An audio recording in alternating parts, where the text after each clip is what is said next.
Democratic presidential candidate Tom Steyer joins us from Nevada today. Mr. Steyer, you've asked me to call you Tom. Tom, welcome. Thank you so much, Kyle. It's great to be with you.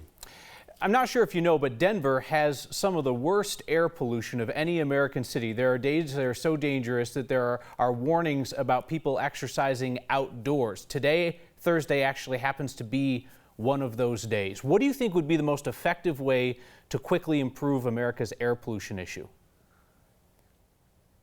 Well, I don't think there's any question that I can tell you this, I did know that about Denver, just because the way the city's shaped and the inversions. I can tell you that the air pollution that I've seen that's the most really comes from diesel trucks and concentrations of cars and trucks. So as far as I'm concerned, when we talk about air pollution, we talk about asthma. What we're really talking about is getting rid of the transportation-based air pollution. It's something that we deal with in my home state of California a lot. I've worked really hard to replace diesel truck engines and also diesel school bus engines. So everything that I'm talking about, when I talk about climate, and people know I'm the only person who says climate's my #1 priority as president, I would declare a state of emergency on day one. But I would start by cleaning up the air and water in America. I would start in the communities with really high asthma rates and places where you can't drink the tap water without getting sick. And as long as I start in those communities, I know that I'm going to have people who are committed. I know if we do that, we'll have a climate policy that works. And I also will have a climate policy that creates literally millions, 4.5 to be exact, of good paying union jobs across the country as we rebuild America in a climate smart way.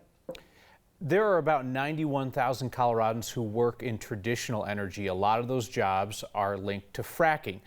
You used to say that fracking could be done responsibly to move us away from coal. It seems like you've changed your mind. Why, and what should Coloradans in the industry expect? Well, I think let me start by saying that our climate plan holds harmless anybody working in fossil fuel industries that are declining, holds them harmless as to their wages and their health care and their retirement. But let me say why I've changed. Look, 10 years ago, I thought that it was possible that natural gas would be the bridge fuel. But what we've seen is, with the amount of escaped methane, that natural gas really isn't much of an improvement over coal at all. And in fact, what we really need to do is to move as fast as we can to clean energy. And so we've got to stop building fossil fuel infrastructure. We've got to do everything we can to move as fast as we can. And actually, if you look at my climate plan, we can do this in a way that creates millions and millions of good paying union jobs. And we're going to hold harmless people in the fossil fuel industry. I believe, look, natural gas is responsible for generating something like 40% of our electricity in the United States of America. We can't move off natural gas tomorrow because we don't have a substitute for it. And we can't ask people to do without energy while we figure out how to get to clean energy. But what we do have to do is get off it as fast as possible. And that's what I'm going to make sure happens. And I know we can do it. I know we can have cheaper energy when we do it. I know we can create millions of jobs as we do it. And I know that it's going to make our economy stronger. We're going to grow faster and people are going to be better paid. We just can't do it on the backs of working people in those industries. And that's why I've said, #1, without any question, we will hold them harmless to make sure that they don't suffer because we have a crisis on our hands that we have to deal with. I just finished David Wells' book, The Uninhabitable Earth. I'm guessing you're familiar with it. It looks at the impacts of climate change and some possible solutions.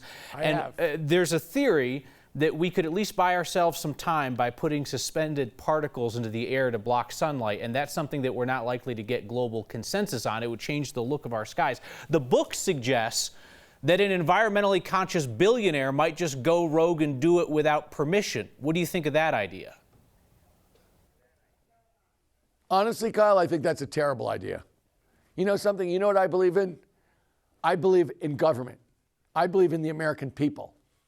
I think if we're going to solve this problem, we're going to solve it together.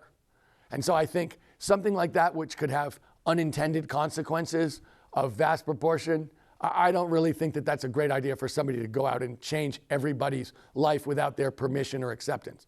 That's why I'm running for president, Because in fact, the way that we can do this in a democratic way is to come together and decide to do it and do the right thing together. That's the American way.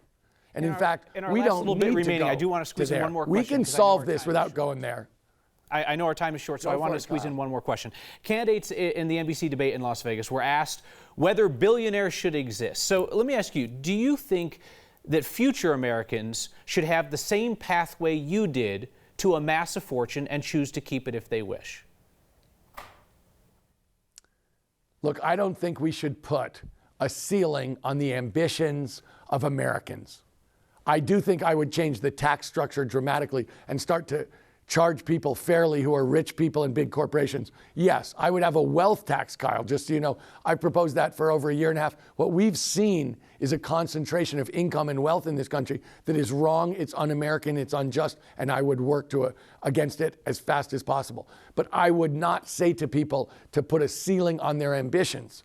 What I do believe is we need a living wage, that working people deserve to make much more money.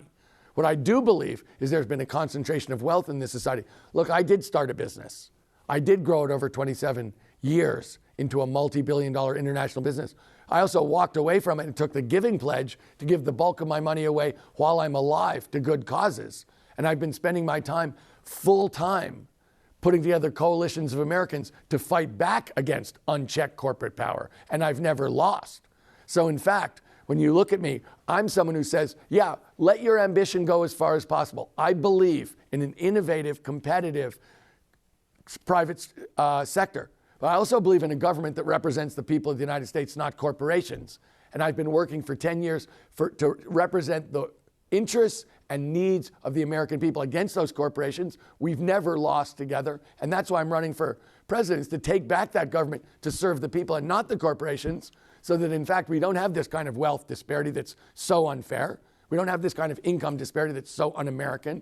And in fact, we get an economy that works for working Americans with a big tax cut for them, with millions of jobs for them, good paying union jobs, with a minimum wage that reflects reality and gets away from this Mar-a-Lago economy of Mr. Trump's. What he's done stinks. I appreciate your time. You're always welcome to come by in person when you're in Colorado. Travel safe. Love to do it, Kyle. Thanks for having me.